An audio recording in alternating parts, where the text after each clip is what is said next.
Hello tout le monde, on se retrouve pour une vidéo cocooning, vraiment. Je veux que l'ambiance soit cocooning, ok. Noël est passé, mais on est encore dans l'ambiance. Aujourd'hui, c'est la vidéo rétrospective de 2023. J'en profite pour parler, papoter, comme les vidéos où je lave mes pet shops. Mais l'objectif de la vidéo, c'est quand même de parler de cette année. Je vais aussi revenir très rapidement sur l'année 2022 parce que je n'en ai pas beaucoup parlé. Vu que je n'avais pas fait de vidéo spécialement rétrospective. J'ai tout noté, j'ai tellement de choses à dire. Mes dernières vidéos sont très longues et je pense que celle-ci va aussi s'ajouter aux vidéos très longues. Pour revenir rapidement sur 2022, voilà ce que j'ai noté vraiment de cette année-là. Pour m'aider à me souvenir de tout ce que j'ai vécu, ou du moins des moments forts, j'ai re-regardé un petit peu les stories Insta dans les archives et c'est vrai que comme je partage pas mal de choses en story, du coup j'ai pu revoir un petit peu les gros points pour ne rien oublier. Déjà, ce que j'ai noté, c'est qu'en 2022, c'est l'année qui marque pour moi le début de ma grande passion pour les plantes. J'ai toujours aimé la nature, les animaux, etc. Ça n'a jamais été nouveau pour moi, mais par contre, avoir des plantes chez soi, c'est quelque chose que j'avais pas du tout avant l'année 2022. Et donc c'est en lien avec 2023 car j'ai vu une nette progression quand même dans l'acquisition de mes plantes. Et c'est vrai que j'en ai eu beaucoup d'un coup et petit à petit j'ai ralenti un peu le rythme. Aujourd'hui je suis à environ 70-75 plantes, je me souviens plus vraiment. Gros changement en 2022 qui m'a beaucoup marqué moi et mon copain, c'est qu'on a déménagé dans l'appartement actuel. On est devenus propriétaires tous les deux de cette petite merveille qui fait mon bonheur au quotidien. Franchement, j'aime trop là où je vis. Et donc c'était un long périple dans les travaux, dans l'aménagement. Et j'en retire vraiment plein de bons souvenirs, d'apprentissage aussi, mine de rien. J'en ai fait du coup 2 vlogs des travaux. À cause de ça, on n'est pas parti en vacances en 2022. Ce qui fait que 2022 était pour moi une quand même très belle année finalement. En 2022, j'ai aussi eu mon permis de conduire, donc quelque chose quand même d'important dans la vie finalement, ça nous débloque pas mal de choses. Et c'est aussi du coup au cours de cet dernier aménagement que j'ai pu changer complètement l'aménagement de mes pet shops, donc ça c'est trop cool. Dans mon ancien appartement, je sais pas si vous vous souvenez, j'avais des étagères en bois pour mettre tous mes pet shops,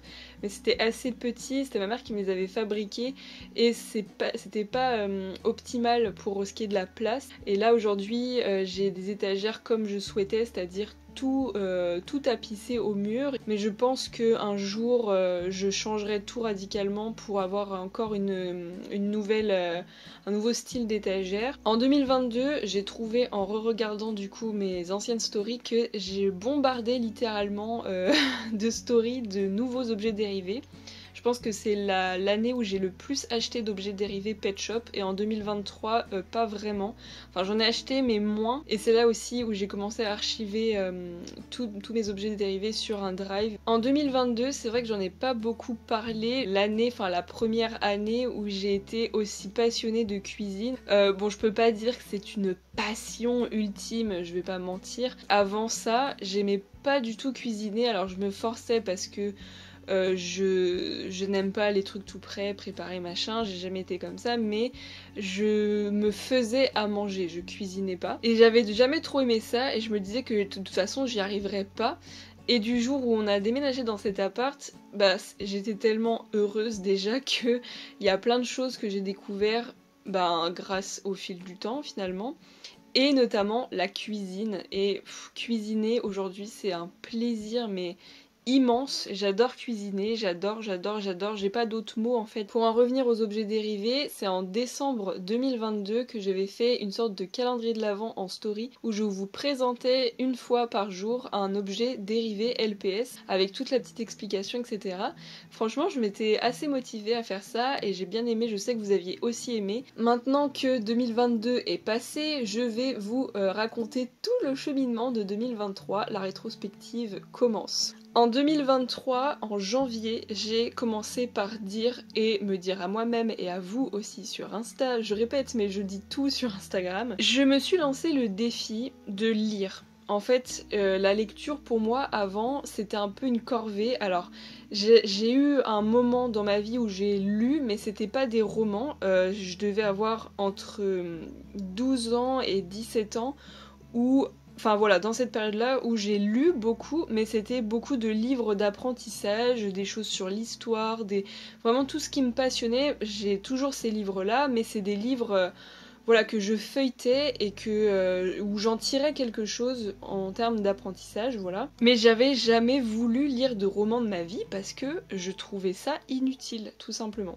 Et en janvier 2023, je me suis dit, bon, vraiment, je sens que ça peut m'apporter quand même quelque chose, enfin, un sentiment peut-être d'apaisement, enfin, je sais pas, vous savez, un moment où vous êtes au calme et tout. Ce qui m'a donné envie de lire, c'est clairement Avapi, elle est toujours dans les parages, hein.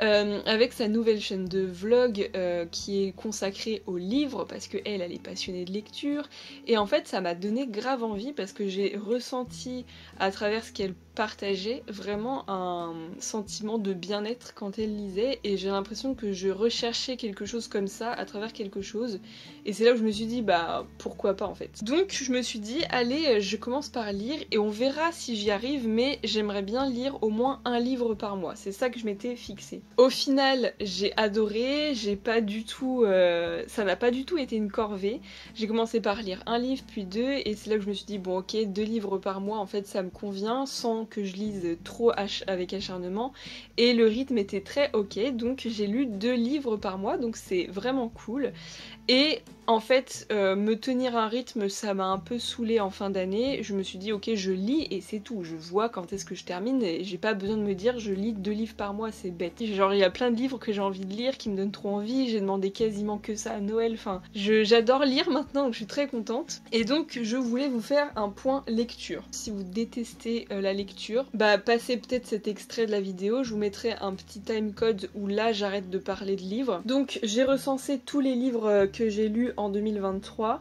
j'ai également créé une espèce de... c'est un book tracker voilà, donc j'avais envie de vous en parler légèrement, je vais pas passer des heures dessus. Je vais faire dans l'ordre de lecture du coup. Le premier livre que j'ai lu en janvier 2023 c'est Le Gardien des Tempêtes de Catherine Doyle, donc c'est un livre que j'ai acheté par hasard, il m'a même été offert comme c'est marqué ici, parce que j'avais acheté 2 livres pour mon frère pour Noël et à ce moment-là j'avais acheté celui-ci qui était donc offert parce que je m'étais dit ah bah en vrai ça me paraît cool, pourquoi pas m'y mettre en 2023 et donc c'est pour ça que je l'avais réservé pour janvier mais j'avoue que j'étais pas convaincue. C'était une belle découverte quand même. C'est un livre fantastique qui est vraiment axé jeunesse, mais même si vous êtes adulte, franchement ça passe. C'est juste, vous partez juste dans un autre monde où un petit garçon a des pouvoirs qui est complètement lié à son île natale, qui est une île, il me semble, un peu irlandaise, Islande, enfin c'est pas à proprement dit comme ça, mais on sent que c'est un pays assez froid, enfin une île froide. Il y a beaucoup de choses un peu, pas mythologiques, mais avec des esprits, des choses un peu qui se passent surnaturelles, il y a des sortes de monstres et tout, enfin tout ça c'est normal on va dire dans la vie de ces gens-là. Au début le petit garçon et sa sœur ne trouvent pas ça normal parce qu'ils ont vécu dans une ville qui est complètement humaine et classique. Il va y avoir des missions qui vont lui être données et donc je me suis rendu compte à la fin du livre qu'en fait c'était un tome 1 et qu'il y avait du coup un tome 2 et un tome 3 à acheter. Donc je les ai eus peu de temps après, c'est mon copain qui me les a offerts. Je suis très contente parce que la suite était très bien. Deuxième livre que j'ai lu c'est Océania. Le titre réellement c'est Horizon Blanc. En fait c'est un tome, enfin c'est une saga et là c'est le tome 2. En fait je l'ai acheté à Emmaüs et je sais pas pourquoi les livres quand il y a des tomes ils ne mettent pas ça sur la couverture, ils le mettent à la fin. Et j'ai jamais lu le tome 1 ni le 3. Alors l'histoire était pas mal, je pense que c'est pas nécessaire de lire le tome 1 pour tout comprendre, la preuve c'est que j'ai tout compris. C'était pas mirobolant et c'est pourquoi j'ai jamais cherché à avoir le tome 3. C'est l'histoire d'une fille qui a une sœur jumelle, elle n'est absolument pas au courant, il me semble dans mes souvenirs qu'elle a été adoptée d'ailleurs. Elle part à la recherche de ses parents adoptifs qui vivaient de l'autre côté du continent, sauf que à cette période de l'année, il y a une catastrophe naturelle. Troisième livre, c'est Les filles du manoir de Foxcott, et là ça a été un véritable coup de cœur, donc de Eve Chase. J'ai adoré la manière dont c'est écrit. C'est l'histoire d'une femme qui était à l'époque où ça se passe une sorte de bonne dans une maison de riches, et en fait elle raconte un peu sa vie.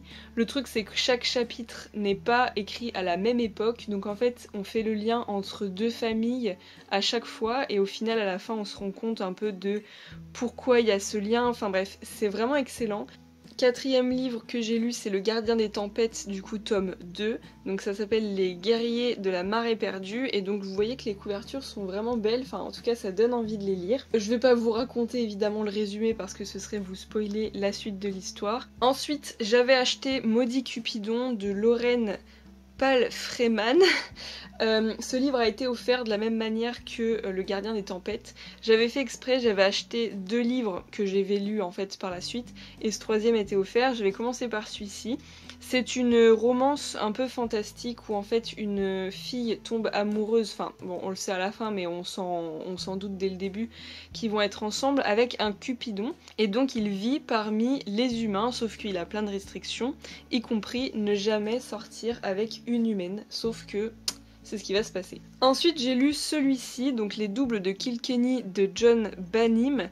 Le pire livre que j'ai lu ever, franchement, enfin de toute l'année là, c'est celui que je mets en dernier, il était horrible à lire. C'est l'histoire d'un couple, je crois dans les années 1800 ou 1900, qui vit en... je sais plus où, en Irlande il me semble, et sauf que là-bas ils ont un folklore qui est que quand tu as l'impression de voir quelqu'un alors que c'était pas lui, eh bien ça prédit la mort de cette personne. Ça s'appelle chez eux les doubles.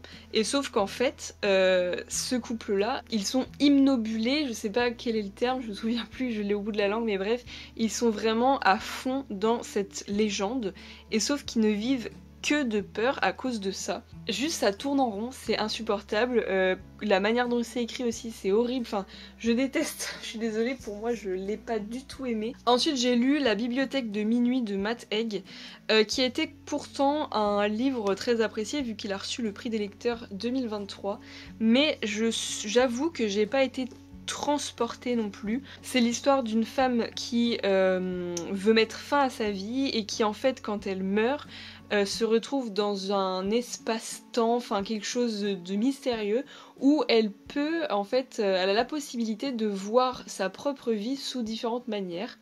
Et donc tout le livre c'est ça, c'est elle rencontre les différents chemins qu'elle aurait pu prendre dans sa vie.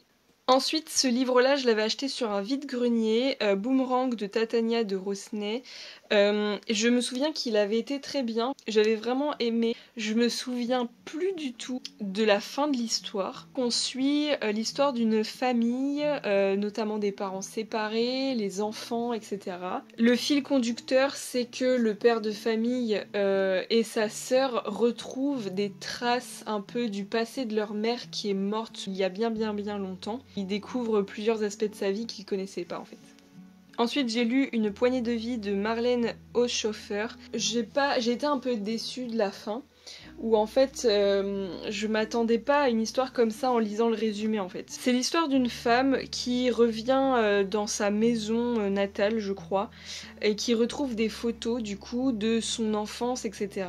C'est une femme qui ne vit pas heureuse avec son mari d'après ce qu'on comprend, mais on vient pas trop dessus. En fait on a beaucoup d'histoires par rapport à son enfance, son passé, machin. Elle a vécu dans, je crois, une sorte de pensionnat. Ensuite j'ai lu le tome 3 du coup des Gardiens des Tempêtes. Le livre est toujours magnifique. Je suis très contente de la fin, c'est une fin auquel on peut s'attendre, mais il y a quand même un truc où on est en mode ah peut-être un tome 4. Franchement c'était chouette, j'ai bien aimé.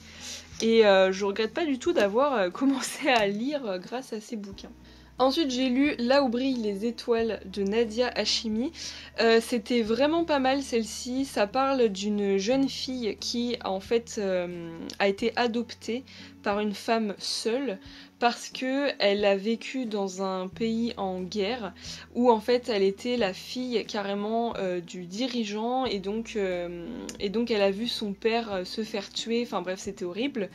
et donc elle finit par déménager, enfin être exilée aux États-Unis avec du coup sa mère adoptive. Et donc on voit vraiment tout l'impact que ça a eu sur son mental, etc.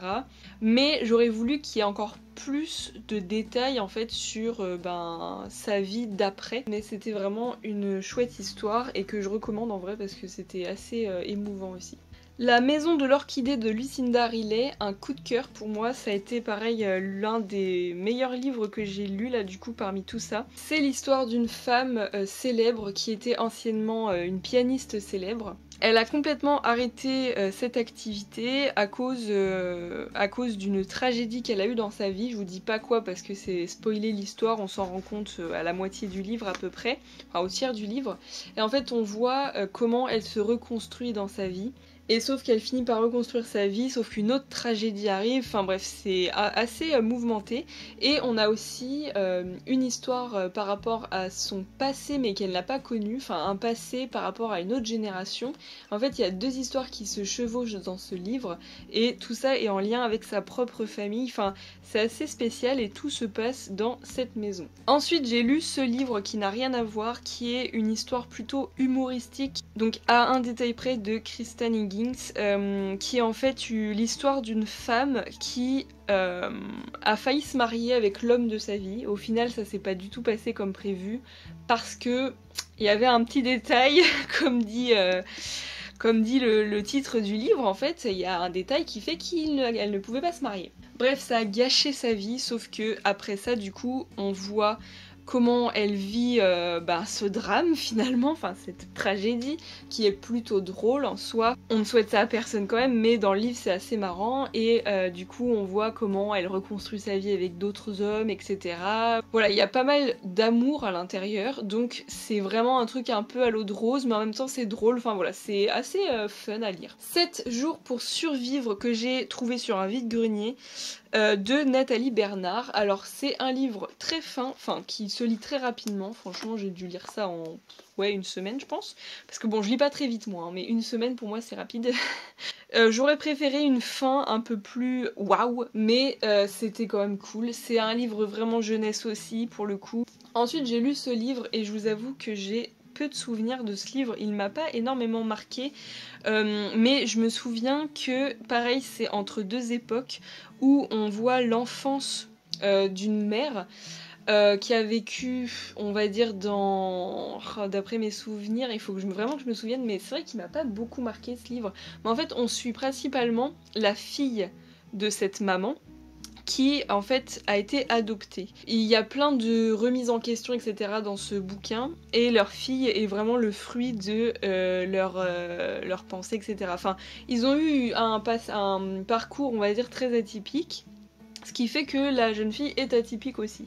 Ensuite, j'ai lu Les bruits du souvenir, et donc là, ça parle d'une jeune femme qui n'était pas très proche de sa mère et qui, quand elle meurt subitement, se dit bah mince, en fait, je n'en sais pas beaucoup sur ma maman. Elle retrouve un journal intime qu'elle va lire au fur et à mesure, sans trop se pencher dessus parce que bon, elle a pas envie de trop en savoir. En fait, c'est pas quelqu'un de hyper curieux non plus. La vie de cette femme est vraiment pas terrible. Enfin, elle s'ennuie vraiment et elle se dit bah en fait c'est le moment, je pars de chez moi. Elle est partie, elle a refait sa vie, et tout en lisant le journal de sa mère. Au fur et à mesure, elle se rend compte que sa mère, en fait, n'a pas du tout eu la vie qu'elle pensait, parce qu'elle la pensait vraiment comme une femme qui n'a rien fait, qui ne fait pas d'extra, qui est pas spécialement joyeuse. Enfin, elle a toujours vu sa mère banale, en fait, c'est horrible de dire ça. Et en fait, elle se rend compte qu'elle ne l'était pas du tout, voire qu'elle ne l'était pas tout court. J'ai lu ce livre, Fleur captive de Virginia Andrews, pour les fans de Lucinda Riley, et donc moi je l'ai dit au début, le livre de Lucinda Riley j'ai adoré et je m'étais dit que j'allais acheter d'autres livres de cette autrice, c'est ce que j'ai fait. Je les ai pas encore lus, mais quand j'ai vu ce livre là, je me suis dit allez, ça me tente bien. C'est un véritable coup de cœur aussi, j'adore. C'est une saga, donc là c'est le tome 1, j'ai découvert qu'après qu'il y avait d'autres tomes, et il me les faut absolument parce que c'était génial. Donc la suite c'est Pétales au vent, Bouquet d'épines, Racines du passé et Jardin des ombres. L'histoire d'une femme qui perd son mari, donc on le sait dès le début, je vous spoil pas trop. Ses 4 enfants sont en danger parce que elle, financièrement, elle ne peut pas sans son mari. Elle décide de revenir chez ses parents avec qui elle était extrêmement fâchée depuis des années. Sauf que chez ses parents, ça se passe pas du tout comme leurs enfants auraient pu le croire. C'est même horrible et c'est ignoble. L'avant-dernier livre que j'ai lu, donc j'ai lu ça au mois de décembre, c'est une femme qui vit durant la Deuxième Guerre mondiale et qui est engagée, qui va servir pour le pays, enfin voilà, à son échelle, et elle va aussi, à côté de ça, travailler dans une petite librairie. Enfin, j'ai pas non plus adoré le livre, mais c'était quand même bien. Et ensuite, le dernier livre, et c'est celui que je suis en train de lire, c'est Là où chantent les écrevisses. Et donc ça empiète sur mon année 2024, hein, vu que je l'ai pas encore terminé. Pareil, c'est un coup de cœur pour le moment. C'est vraiment très bien, dès les premières pages, j'ai dit oh là là, j'adore. En fait, c'est très très bien écrit, il y a beaucoup de détails, c'est une ambiance vraiment permanente. Où tu ressens tout du personnage, enfin, t'es vraiment dedans et c'est ça que j'adore dans les livres. Donc ça c'est vraiment top et ça ressemble à aucun autre livre que j'ai lu. Donc l'histoire globale, c'est une jeune fille qui vit très éloignée de la civilisation. Elle vit dans un marais où au final elle se retrouve seule quasiment toute sa vie. Et du coup c'est quelqu'un qui n'a pas les civilités de tout le monde et donc elle vit des trucs pas forcément cool. Voilà pour la partie livre, j'espère que ça n'aura pas été trop long. Ensuite en 2023, écoutez, j'ai regardé des séries, pas énormément, j'ai pas beaucoup regardé de films parce que c'est plus vraiment mon truc. On a regardé quelques séries, donc je voulais vous dire quand même ce que j'avais vu moi et mon copain. Déjà on a commencé Friends, une série très connue que moi je n'avais jamais vue parce que tout simplement ce n'est pas de ma génération. Énorme coup de cœur de cette année, c'est la série This Is Us qui est disponible sur Prime Video et qui est ma série préférée ever désormais. Je l'ai malheureusement fini, il n'y aura pas de suite en plus, il y a 6 saisons et c'est l'histoire d'une famille. On suit tout simplement chacun des personnages dans leur quotidien. Il n'y a pas un épisode où j'ai pas chialé comme une madeleine. On a également continué la série The Crown qui parle de la reine Elisabeth. Donc ça on l'avait commencé bien avant 2023 mais voilà il y a eu la suite. On a regardé évidemment la suite de The Walking Dead, Viking, Stranger Things, j'en oublie très certainement. Il y a aussi Daredevil qu'on a regardé sur Disney, mais Daredevil j'avoue que j'accroche pas du tout. Enfin au début j'aimais bien et en fait au fil des saisons j'ai vraiment envie que ça s'arrête. Je trouve que c'est une série très stressante et j'ai pas vraiment envie de ça. Enfin voilà, je vais pas énumérer toutes les séries mais globalement ça c'est les séries principales. L'année 2023 a été marquée pour moi aussi par un grand retour des customs. Je sais plus si j'avais continué en 2022 mais il me semble que j'avais fait une énorme pause de plus d'1 an et en 2023 on s'y est beaucoup remis, notamment avec Avapi car sur la boutique Miu Shopee on avait décidé d'en mettre un par mois en vente, enfin 2 par mois, donc un chacun tous les premiers du mois. Donc à partir de ce moment-là, on était obligé d'être assez régulière. Au final, on a toutes les deux progressé à notre niveau et à notre façon. J'ai décidé en septembre de faire un custom par jour. Donc évidemment, je m'y suis pris en avance, mais voilà, on a fait pas mal de custom et je suis très contente d'avoir réalisé tout ça finalement. Entre janvier et février, il s'est pas passé grand-chose, mais en mars, j'ai noté quelques trucs. En mars, j'ai acquis quelque chose qui était très important pour moi, enfin c'était un truc que je voulais faire cette année, j'avais d'ailleurs fait mes petits objectifs de 2023 que j'ai d'ailleurs tout respecté donc je suis très contente. En 2023 je m'étais fixé d'acheter un appareil photo pour upgrader mes photos de Pet Shop parce que c'est un univers que j'aime. Donc j'ai acquis un Nikon D500 je crois. C'est la maman de Avapi qui elle-même est passionnée de photographie qui me l'a vendu. C'est un appareil que je ne regrette pas du tout d'avoir acheté et voilà. Donc ça je suis très contente et c'est un gros point cette année. J'ai aussi remarqué dans les stories de 2023 qu'on avait acheté énormément de jeux de société. Je pense que c'est cette année où j'ai le plus joué dans ma vie aux jeux de société. Je pense que vous savez mais mon copain est un grand passionné de jeux en général et surtout des jeux de société. Il en a énormément, enfin il a une pièce remplie de jeux. C'est son truc à lui et on a énormément découvert plein de jeux. Moi c'est quelque chose avant que je ne faisais pas avant de l'avoir rencontré et cette année on en a fait énormément d'après ce que j'ai lu et d'après ce que j'ai vu dans les stories. Au mois de mai, j'ai été au parc Astérix avec mes parents, ma famille, mes frères, etc. Et c'était vraiment cool, on y est resté 2 jours et on a fait quand même pas mal de choses là-bas, on a passé un très bon séjour. Au mois de mai, j'ai également acheté un nouveau téléphone, non pas que j'ai fait une crise d'adolescence ou je ne sais quoi, j'ai tout simplement pété le mien, mais vraiment parce qu'il était très vieux. Ça m'a vraiment trop énervée sur le moment. J'ai passé plusieurs jours avec un téléphone qui ne faisait que s'éteindre d'un coup pour aucune raison, c'était insupportable. Et ça m'a trop saoulée en fait, parce que je me disais mais non mon téléphone il est trop bien, je voulais vraiment pas m'en séparer et tout. Au final j'ai acheté un nouveau téléphone qui était un Huawei, qui était juste trop bien, sauf que je ne savais pas que cette marque était banni de Google. Au bout d'une semaine, je me dis mais en fait je peux rien faire, j'ai pas Google quoi. Enfin, il y a tout qui est remplacé par d'autres applications, mais tout est relié à Google aujourd'hui. Et je me suis dit non, je peux pas. J'ai renvoyé le téléphone, je me suis acheté un nouveau téléphone. De nouveau, évidemment, j'étais remboursée. Je me suis acheté enfin un Samsung S21 FE. En juin 2023, j'ai réalisé un swap avec Galaxu. Je suis trop contente. J'avais eu des choses trop bien d'ailleurs dans ce swap. Encore merci. J'ai l'impression que ça fait une éternité, mais non, c'était vraiment il y a pas si longtemps que ça quoi. En juin, j'ai aussi assisté à un départ en montgolfière. C'était un cadeau d'anniversaire pour ma maman. Alors moi j'ai pas été dans la montgolfière mais c'était trop bien à voir. J'ai vu le départ, j'ai vu le gonflement de la montgolfière et tout. C'était trop bien, c'était une chouette journée. En juillet j'ai assisté à un saut en parachute qui a été offert pour l'anniversaire du père de mon copain, donc de mon beau-père en fait. Pareil, c'était trop cool de voir ça. En juillet j'ai rencontré la personne avec qui je partage le plus de trucs. J'ai rencontré Avapi enfin après tant d'années de papotage quotidien. On a fini par passer une semaine ensemble, donc elle est venue chez moi en juillet, après on s'est revus en août chez elle.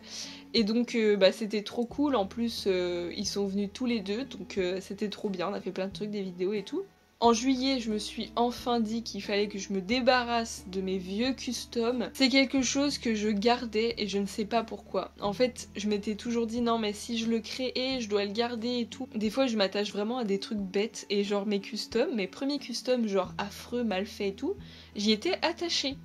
Et je me dis mais non mais je peux pas garder autant de customs qui sont ratés et qui ont plein de poussière et tout. En août, nous avons annoncé la sortie de nos calendriers de l'Avent Miu Shopee en 2023. Un énorme projet de l'année, enfin le plus gros.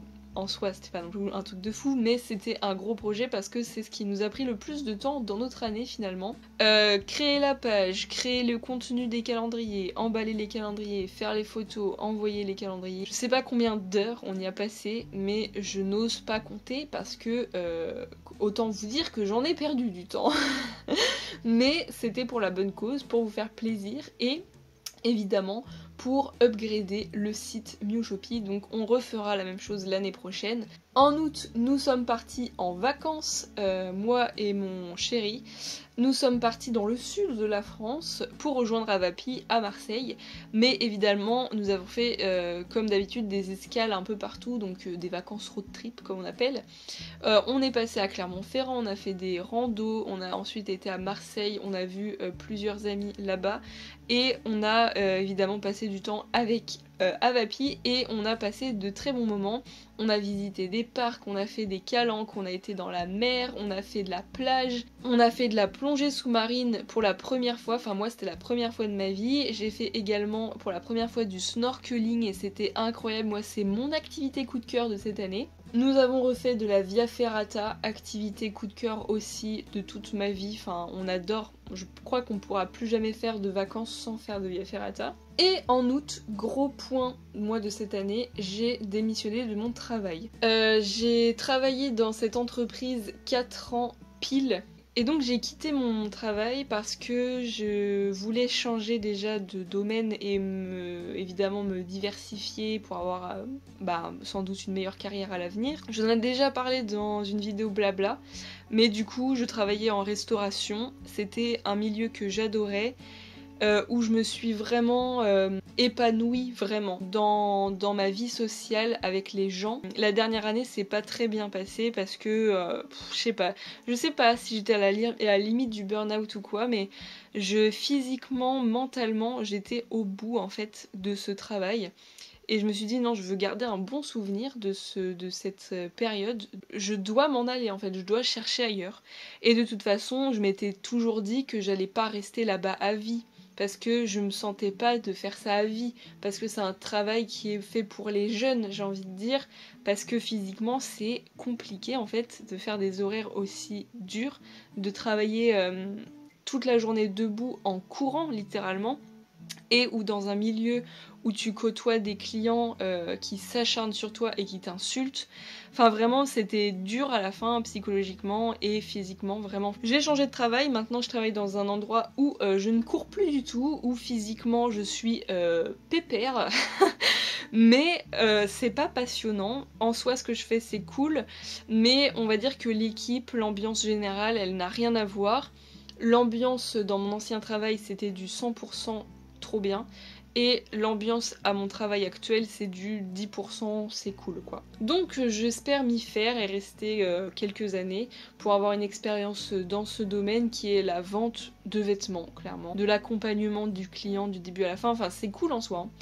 Et il faut avoir beaucoup de connaissances sur ce que l'on vend, enfin on nous demande en tout cas d'avoir énormément de connaissances sur ce que l'on vend, donc en soi moi ça m'apporte, enfin j'aime bien ce que je fais. Mais je suis déçue de l'ambiance générale. En septembre 2023, j'ai fait le fameux marathon des customs, donc je vous en ai parlé tout à l'heure. Et ensuite, on a commencé nos drops de calendrier, évidemment de l'avant, comme je vous disais. Et c'est là où j'ai commencé à emballer les interminables calendriers et où j'ai passé des heures et des heures à emballer tout ça. C'est aussi en 2023 qu'on en a su davantage sur les nouveaux pet shops. Et d'ailleurs, c'est cette année qu'on a su qu'il y allait avoir des nouveaux LPS en magasin. C'est une nouvelle incroyable, j'en ai à peine parlé en fait sur YouTube parce qu'il y a beaucoup de gens qui ont fait déjà des vidéos dessus, je me voyais pas refaire un doublon sur ma chaîne. Mais voilà, les générations 2, donc ces pet shops là, ressortent en magasin sous de nouveaux designs. Donc en fait c'est le rêve ultime de tous les collectionneurs de pet shop. Et donc on en a su vraiment davantage en septembre, octobre à peu près. Sur du coup les générations 7, on les appelle comme ça, mais c'est vraiment les moules des générations 2. C'est pas repris complètement par Hasbro, mais c'est vraiment dirigé par Basic Fun cette fois-ci. Et ça va sortir en France, en tout cas dès janvier normalement. En octobre, j'ai commencé les cadeaux de Noël. Et donc voilà, c'est tout ce que je voulais dire. En octobre, on a passé un petit week-end en Bretagne, donc on a visité un petit peu tout ça. En novembre, j'ai évidemment installé le sapin de Noël. On a vraiment mis le paquet encore cette fois à Noël pour mettre notre sapin en valeur et à notre goût. C'est aussi à ce moment-là que j'ai réorganisé toutes mes blights. J'en avais vraiment marre d'avoir mes blight pet shop mal organisés, alors j'ai décidé de tout remettre dans le goût du jour et que ce soit au complet. Donc j'ai fait une vidéo dédiée là-dessus, de même pour le sapin de Noël d'ailleurs, mais du coup voilà, les blights sont bien maintenant et je suis satisfaite et apaisée de voir mes blights bien rangés. En novembre, c'était également mon anniversaire. Et donc j'ai pu fêter mon anniversaire un peu en retard avec ma famille, mais j'ai eu quand même le plus beau des cadeaux que je pouvais avoir, c'est-à-dire un voyage que mon copain m'a organisé. C'est juste fou, il m'a offert un voyage en Guadeloupe, vous êtes au courant maintenant parce que j'en ai parlé moult fois, et que j'ai fait le vlog du coup de Guadeloupe. En décembre, nous avons fait un marathon des customs, encore une fois, mais cette fois-ci à 2 avec Avapi. Un custom par jour, donc une fois sur 2, ce qui fait qu'on a eu 12 LPS à customiser pour décembre. En décembre, j'ai également ouvert un calendrier de l'Avent que je voulais trop avoir cette année. C'était le calendrier Amazon, enfin Pet Shop exclusif Amazon. Et en décembre, nous sommes partis en Guadeloupe. Donc le voyage était prévu initialement du 4 décembre au 14 décembre. Évidemment, ça s'est déroulé à ces dates-là. Je sais pas pourquoi je dis initialement finalement. Mais du coup, ce voyage était grandiose. C'est un cadeau de fou qu'il m'a fait. Je suis hyper reconnaissante d'avoir eu la chance de voyager dans une île aussi belle. Je vous ai fait un vlog Guadeloupe hein, pour que vous puissiez voir ce qu'on a fait, mais j'ai fait des trucs de fou, enfin on a fait des trucs de fou. J'ai pu voir de mes propres yeux des cachalots de 9 mètres de long, des dauphins nager sous notre petit bateau en plein milieu de la mer. Mais moi là c'était vraiment le plus beau jour de l'année 2023, c'était voir ces petites baleines magnifiques. Bref, c'était fou. Fin décembre, évidemment, j'ai fêté Noël. J'ai eu les cadeaux d'anniversaire, du coup, en décembre aussi, de la part de toute ma famille. C'était très très cool. J'ai eu plein de choses trop bien. Tout le monde était heureux, tout le monde était content. C'était de la joie, de la bonne humeur. Noël s'est très bien passé aussi. J'ai pu voir tout le monde, sauf ma grand-mère. J'ai passé de très très bons moments. On a fait plein de repas de famille, parce que nos familles sont tous les deux recomposées, donc on a dû faire 4 repas. Enfin bref, un truc sans fin. À l'heure où je filme, on est le 31 décembre, donc pour moi c'est la dernière journée de cette année 2023 et je vais fêter le nouvel an ce soir avec des amis. En termes de vidéos YouTube, eh bien écoutez, je n'ai pas changé mon rythme. En 2023, j'ai fait une vidéo par semaine. Il fut un temps où je faisais 2 vidéos par semaine, donc en 2021, mais j'ai arrêté complètement ce rythme et je ne reviendrai pas à ce rythme de vidéo. En termes de divertissement de vidéo, j'ai pas fait des trucs hyper nouveaux à part les métiers des LPS que j'ai fait d'abord sous forme de tag et puis ensuite sous forme de sorte de reportage de Pet Shop, et j'avoue que ce format de vidéo là avec les reportages un peu animés des LPS, j'ai adoré. Il est certain que je ferai la suite et mon but est de faire toutes les formes de Pet Shop sous ce format là. Donc j'espère que ça vous a plu parce que je compte en faire d'autres. Le point final de cette vidéo, c'est que cette année, j'ai passé une excellente année, également de l'année 2022. L'année 2021, je m'en souviens pas vraiment. Je sais plus ce que j'ai fait en 2021, mais je crois que c'était une très bonne année aussi. Et en fait, pourquoi j'ai fait cette vidéo? Parce que, je sais plus pourquoi, mais je traînais sur YouTube et à un moment, je suis retombée sur une de mes vidéos. Et après, je me suis dit, ah bah tiens, ce serait sympa de voir... quelle vidéo j'ai fait il y a très longtemps, enfin un peu des trucs blabla et tout. Et je suis retombée sur ma rétrospective de 2020. Vraiment, je crois que l'année 2020 pour moi a été la pire année de ma vie. Et je pense que je n'ai jamais passé une aussi mauvaise année. Et elle s'est très bien terminée parce que c'est en la fin 2020 que j'ai rencontré l'amour de ma vie, enfin je le dis. Moi je suis vraiment cucul à praline. Mais bref, 2020 c'était atroce et quand j'ai écouté ma vidéo je me suis dit mais ma pauvre en fait, mais c'était horrible. Et donc, c'est bien en fait de se dire mais aujourd'hui t'es tellement heureuse, t'es dans le bonheur, t'es dans la chance, t'es dans tout, enfin il y a plein de trucs qui vont bien dans ta vie, c'est juste trop bien. Bah faut être quand même reconnaissant de ce qu'on a et de ce qu'on vit parce que ça peut pas forcément durer toute la vie. Je pense qu'en 2024, mes projets c'est clairement les Pet Shop Génération 7 et c'est aussi me perfectionner dans un autre point artistique. J'ai envie de découvrir pourquoi pas la poterie, je sais pas, la couture, la broderie, j'en sais rien. Je veux découvrir un truc. Voilà, c'était le fin mot de cette vidéo. J'espère que ça vous a plu. Je vous souhaite évidemment une excellente année. J'espère vraiment de tout cœur que vous, votre année 2023 s'est très bien passée. Et que votre année 2024 sera encore mieux. Si vous pensez que votre année a été vraiment pas terrible, sachez que tout le monde passe par des années nulles. Et qu'un jour ou l'autre, il y aura un moment dans votre vie où vous vous direz « Ah ouais, là c'était vraiment nul, mais aujourd'hui c'est un truc de fou ce que je vis. » Soyez patient, vous êtes juste dans le côté de la roue qui tourne et qui est là, vous êtes en bas, vous êtes dans l'eau et vous êtes en train de vous noyer. Vous inquiétez pas, à un moment ça va remonter.